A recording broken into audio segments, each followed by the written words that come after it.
Welcome, everyone, to the Friday edition of our Packers News live chat alongside Pete Dougherty. I am Olivia Reiner. We are less than 48 hours away from the Packers game against the Houston Texans. We'll bring you up to speed on a very lengthy injury report once again in just a moment. However, as always, before we begin, I want to remind you, you can be a part of our conversation. If you're over on Facebook, Periscope, or YouTube, leave us a question, leave us a comment, a general concern you're having, particularly maybe about the injury report, and we will get to some of those toward the end of our conversation today. Yesterday, I said that the injury report looked something like a Cheesecake Factory menu with 14 names total on the list. Today, it's starting to look a little bit more like a novel with 16 names on that list. One of the new additions to the injury report is running back Aaron Jones, who's dealing with a mild calf strain. He did not practice today. The offense without Aaron Jones is kind of like a peanut butter and jelly sandwich without peanut butter. It just does not work quite the same. Jones leads the team with 389 rushing yards, plus he leads the NFL in touchdowns with 7 total. How is head coach Matt LaFleur going to split snaps between running backs Jamal Williams and A.J. Dillon if Jones isn't healthy enough to go?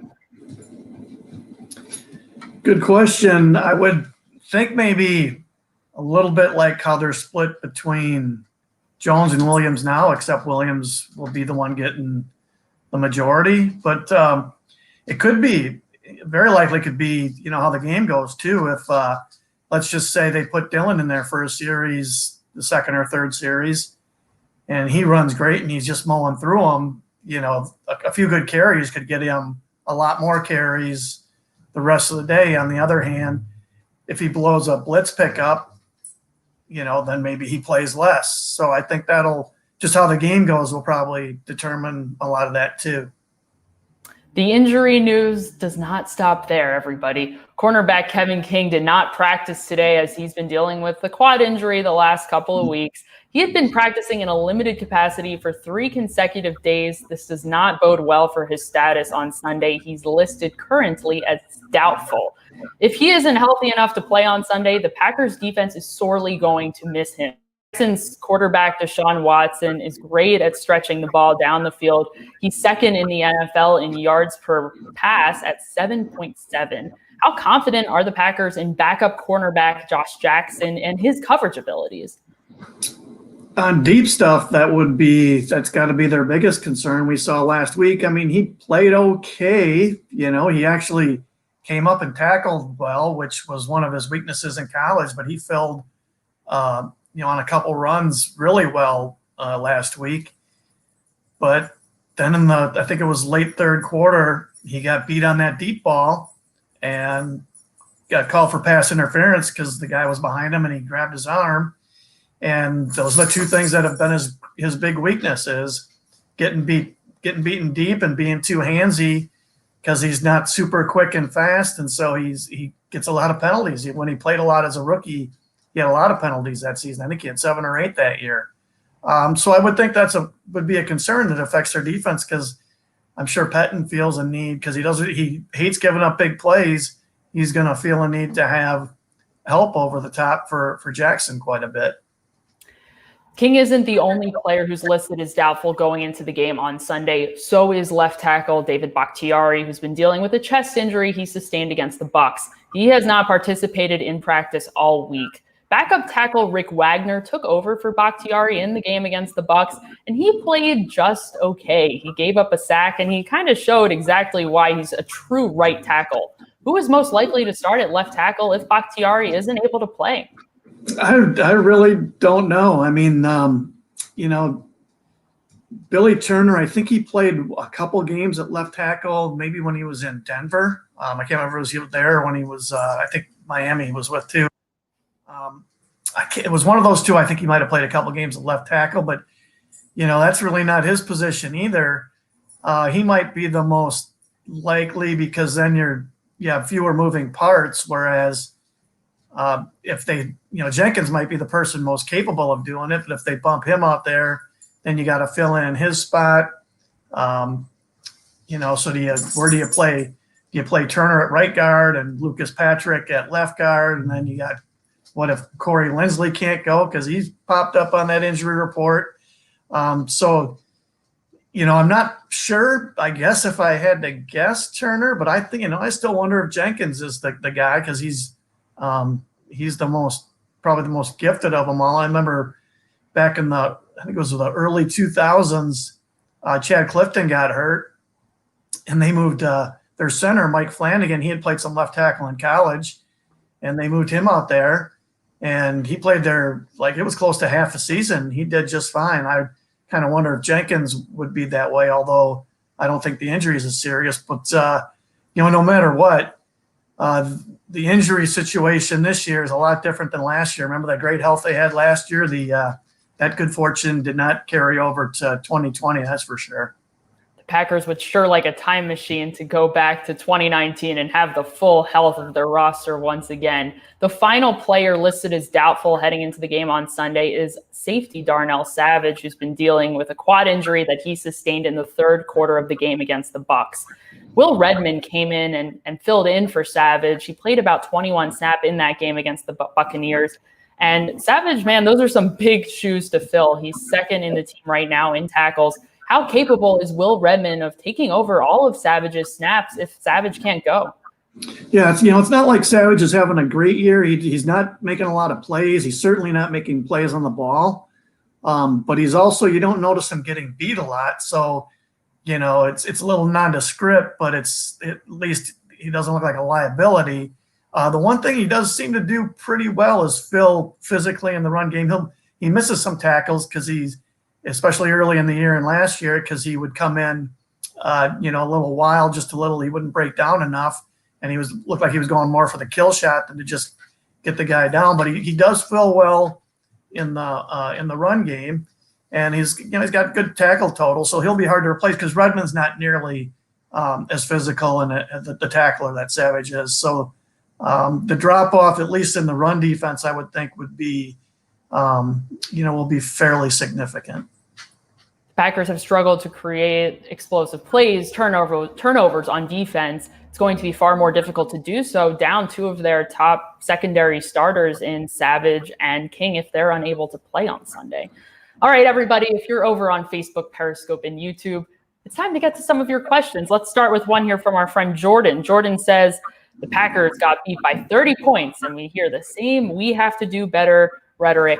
Are these huge losses just bad games, or is it more of a cultural Packer issue? It's quite the question, Pete. The Packers have only lost, 5 games under head coach Matt LaFleur, and 4 of those games were blowout losses. They were not even competitive. Why can't the Packers stay in these games and at least give other teams a run for their money? It's a really good question. In fact, I'm going to write my weekend column about this subject. And, I talked with a scout with another team. I talked with a coach with another team. It's only a couple people. So it's, it's not like it's, a poll where you're, talking to 1,500 people.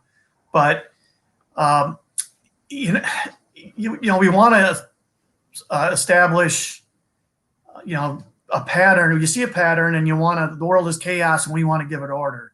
And one way of giving it order is thinking that these things mean something. And oftentimes they do, but sometimes they don't. I'm not yet convinced because they got blown out. 4 out of their 5 losses blown off the field. And they weren't even competitive in the second half in those games. Still not quite ready to say that there's some kind of cultural issue. Maybe, later in the year, next year, some things will happen that'll prove that I'm wrong here. But, San Francisco, those 2 blowout losses, that team was just better than they were, and they matched up. The Packers matched up really poorly with them. That defensive front gave them a lot of trouble, and Shanahan just has Mike Pettine's number, or at least did in those 2 games last year. This game against Tampa seemed a little different. It was more, it just turned on a dime with the 2. I mean, they were basically both pick sixes. One of them was returned to the 2-yard line. The other touchdown. And Rodgers doesn't throw those, so it was so unusual. Tampa's a good team with a really good defense. So, this game seemed a little different than those. Now, it's a really good question. It's something I've been thinking about, something I wondered about immediately after the game. Because why are they, when they lose, why are they just getting blown off the field?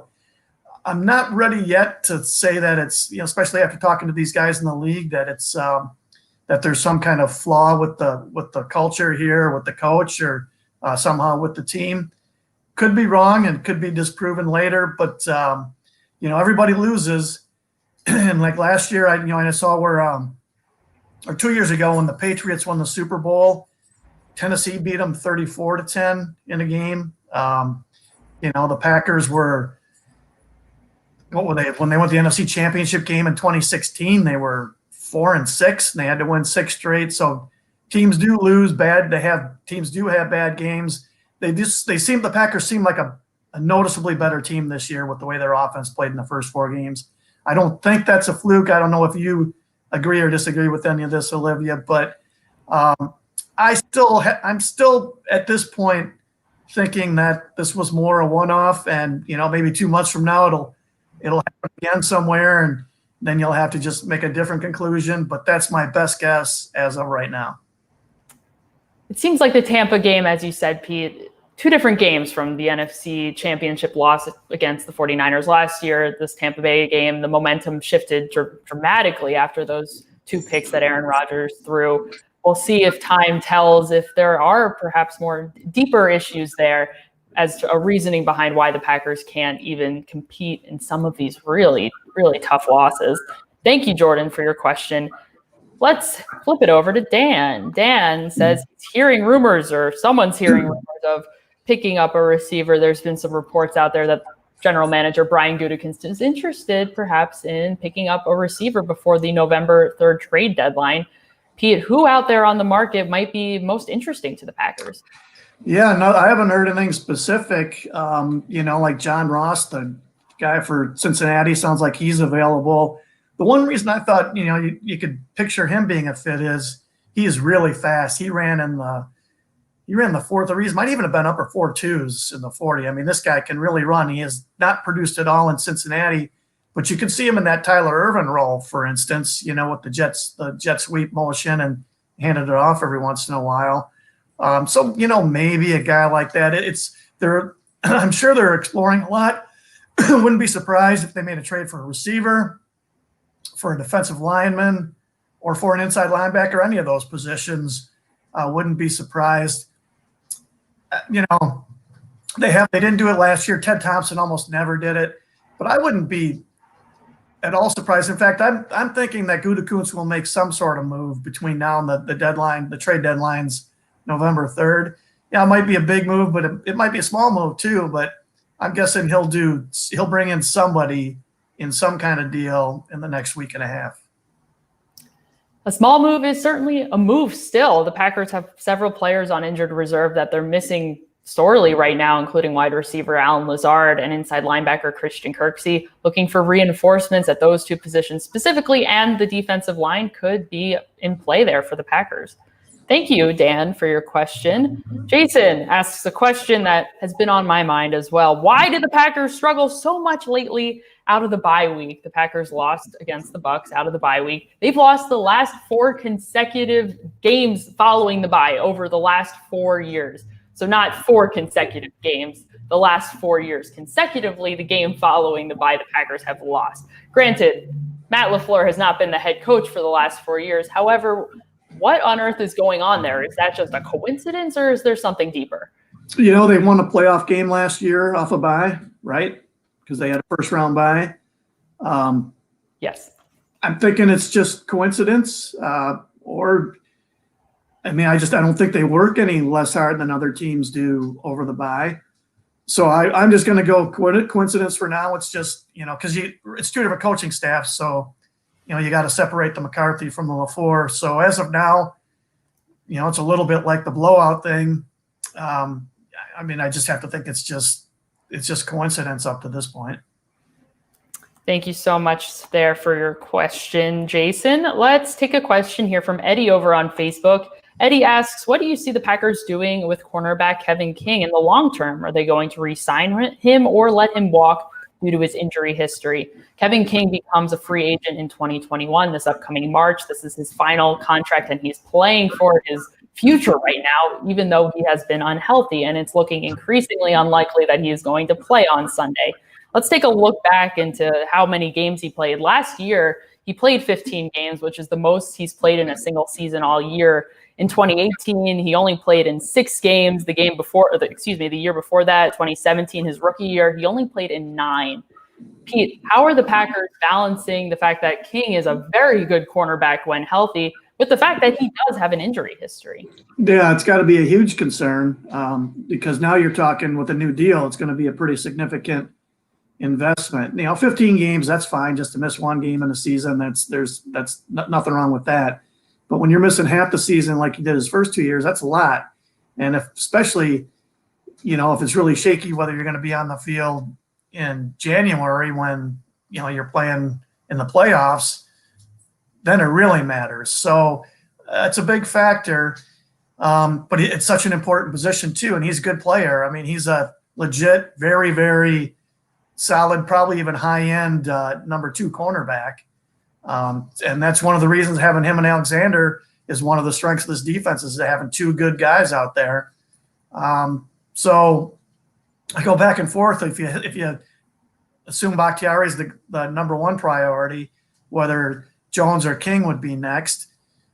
King because of the position, and the position value is the difference. Jones is the better player for his position, but the position value is just so different with a cornerback and running back because of the short shelf life of running backs and all that. So I go back and forth. I still tend to put Jones second, even though that goes against NFL's conventional thinking with running backs, and I'd put King third.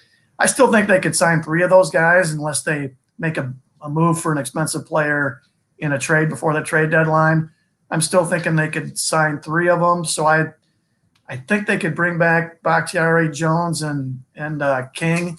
I mean, they can do it if they really want to, and I think they can afford to do it, with a little bit of cap manipulation. But we'll see. It's going to be kind of the Wild West. It's always you always never know what's going to happen in free agency, but it's even it'll even be more different this year with the financial hit all the teams are going to take because of COVID. You always never know. If there's one thing you know is that it's that you never know. I love that, Pete. I'm going to get that printed on a T-shirt. Thank you, Eddie, for your question. Ronald goes back to the top of the show and we discussed some of the injuries that the Packers are dealing with right now. 16 names total on that injury report right now.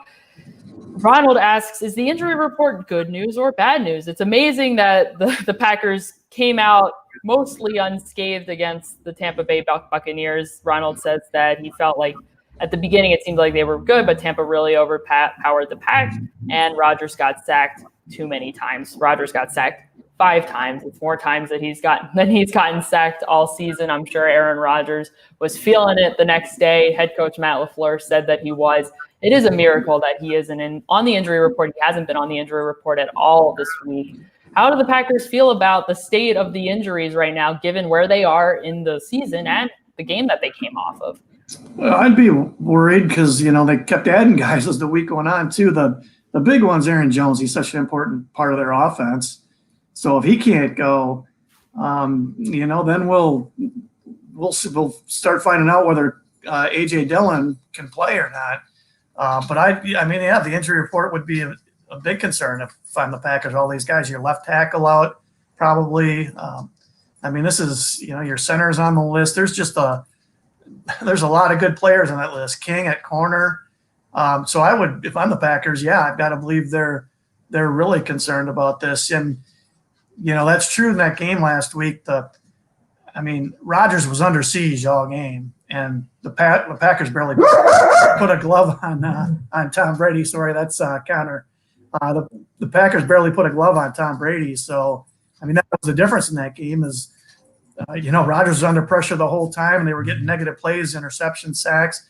Brady had all day and picked them apart. Connor either really agrees with you, Pete, or he saw a squirrel in the backyard. It's one of the two. It was the latter.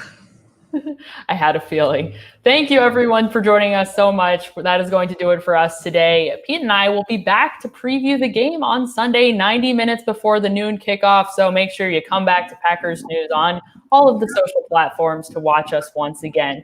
For Pete, I'm Olivia. We'll see you next time.